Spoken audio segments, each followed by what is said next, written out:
आप सभी को जय मसीह की। आज का मेरा टॉपिक है कि हम अपने मिरेकल यानी कि हम अपने चमत्कार को कैसे पा सकते हैं। तो दोस्तों मैं आपके लिए वचन को रीड कर देता हूँ। जिस तरीके से लूका अध्याय 18 उसकी 35 आयत में लिखा, जब वह यरीहो के निकट पहुंचा, यानी कि प्रभु यीशु मसीह जब यरीहो के निकट पहुंचे तो एक अंधा सड़क के किनारे बैठा हुआ भीख मांग रहा था। वह भीड़ के चलने की आहट सुनकर पूछने लगा, ये क्या हो रहा है। उन्होंने उसको बताया, यीशु नासरी जा रहा है। तब उसने पुकार के कहा, हे यीशु दाऊद की संतान मुझ पर दया कर। जो आगे आगे जा रहे थे वे उसे डांटने लगे कि चुप रह, परंतु वह और भी चलने लगा, हे दाऊद की संतान मुझ पर दया कर।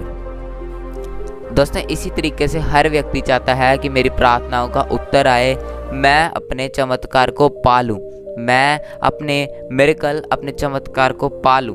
पर कैसे? तो दोस्तों आज मैं आपको आपके चमत्कार को आप जल्दी कैसे पा सकते हैं बाइबल में से बताऊंगा। कि हम बाइबल में देखते हैं कि एक अंधा जो सड़क के किनारे बैठा था वो भीख मांग रहा था।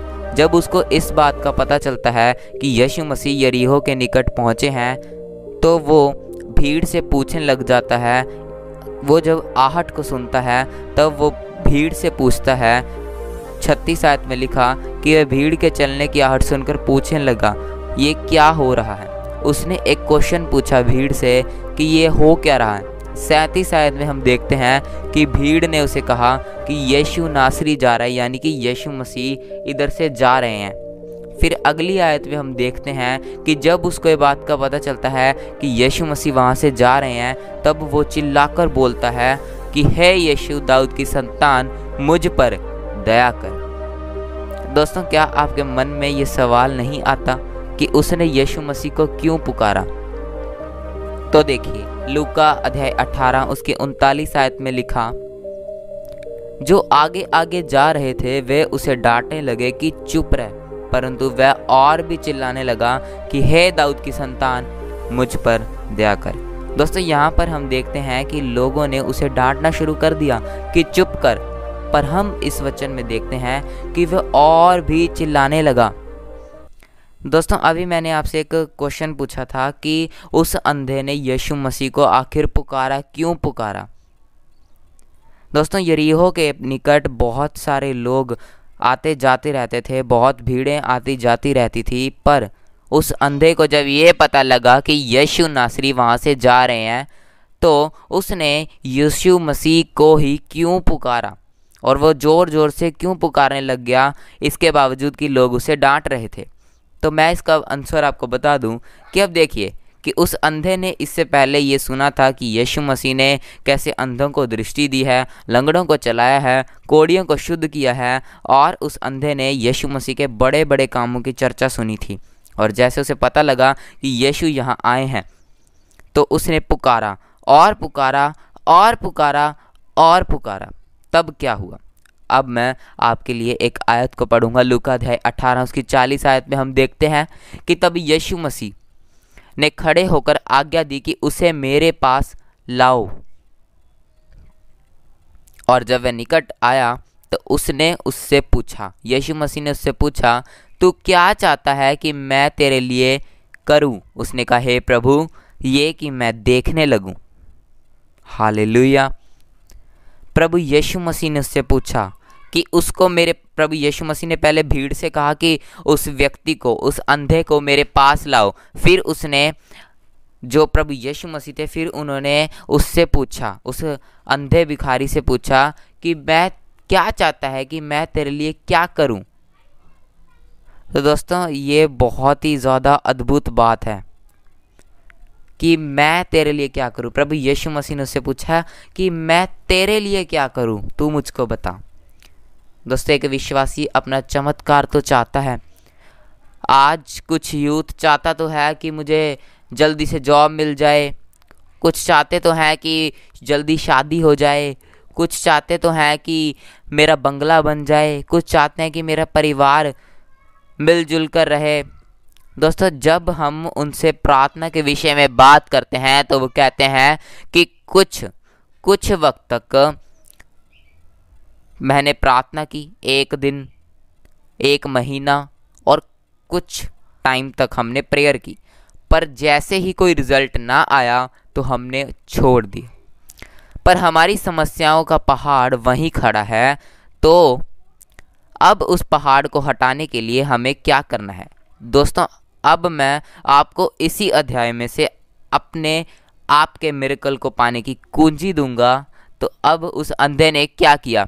लूका अध्याय 18 उसकी 39 आयत में हम पढ़ते हैं कि जो आगे आगे जा रहे थे वे उसे डांटने लगे कि चुप रह, परंतु वह और भी चिल्लाने लगा कि हे दाऊद की संतान, मुझ पर दया कर। दोस्तों, अगर लोग जो थे उसे चुप करवाने मतलब कोशिश करने लग जाते हैं, पर वो कभी ना देखता, और अगर मतलब वो लोगों के चुप कराने से चुप हो जाता तो वो कभी भी आज ना देख पाता, वो समय ना देख पाता, वो प्रभु यीशु मसीह के मिरेकल को ना देख पाता। अगर वो उस टाइम पर चुप हो जाता, शर्म छोड़कर पुकारा उसने अपने उस अंधेपन की आइडेंटिटी, यानी कि जो वो कपड़ा लेकर बैठता था अंधेपन का, उसने उसको उतार कर फेंक दिया। मतलब उसने मान लिया था कि उसने ये नहीं सोचा कि अगर मैं ठीक हो जाऊंगा तो ओके है, वरना मैं वापस यहीं आके अपना कपड़ा लेकर भीख मांगना स्टार्ट कर दूंगा। नो, उसने उस आइडेंटिटी को, उसने उस कपड़े को, उस अंधेपन को उतार फेंका और प्रभु यीशु मसीह के पास चला गया। उसके मन में शक नहीं था कि अगर मैं चंगा हुआ तो ठीक है, वरना मैं फिर से यहीं पर आकर भीख मांगने लग जाऊंगा। पर नहीं, उसने विश्वास के साथ परमेश्वर को पुकारा, और तब तक पुकारा जब तक कि यीशु मसीह रुक ना गए और रुककर ना बोला कि तू क्या चाहता है। इसी में कुंजी क्या है? इसी के अंदर आपकी कुंजी, वो की इसमें ही है। देखिए, हमने प्रेयर की, ठीक है, 1 दिन की, 2 दिन की, और धीरे धीरे हमारा विश्वास ठंडा पड़ जाता है। फिर हम प्रार्थना छोड़ देते हैं और बोलते हैं कि हमारे हालात क्यों नहीं बदले। दोस्तों देखिए, मैं आपसे सच कहता हूँ कि आप भी अगर यीशु मसीह के दाहिने हाथ को जो कि भयानक रीति से कार्य करता है अपनी ज़िंदगी में देखना चाहते हैं, तो आपको पुकारना पड़ेगा। पर अब सवाल ये है कि कब तक हमें प्रभु यीशु मसीह को पुकारना चाहिए? जब तक यीशु मसीह रुक ना जाए और हमसे ये ना कहें कि बोल मेरे बेटे, मेरी बेटी, मैं तेरे लिए क्या करूं। इस बीच में दुख आएंगे, मुसीबत आएंगी, मसीह विरोध आएगा, हताशा आएगी, निराशा आएगी, पर जो अंत तक बने रहेंगे वो परमेश्वर की महिमा को देखेंगे। लूका अध्याय 18 उसकी 41 आयत में हम देखते हैं कि तू क्या चाहता है। प्रभु यीशु मसीह ने उससे पूछा, अंधे से पूछा कि तू क्या चाहता है कि मैं तेरे लिए करूं। तो उसने कहा कि हे प्रभु, ये कि मैं देखने लगूं। अगली आयत में हम देखते हैं कि यीशु मसीह से कहने लग जाते हैं कि देखने लग, तेरे विश्वास ने तुझे चंगा किया। और फिर हम देखते हैं तब वह तुरंत देखने लगा और परमेश्वर की बड़ाई करता उसके पीछे हो लिया, और सब लोगों ने देखकर परमेश्वर की स्तुति की। हालेलुया।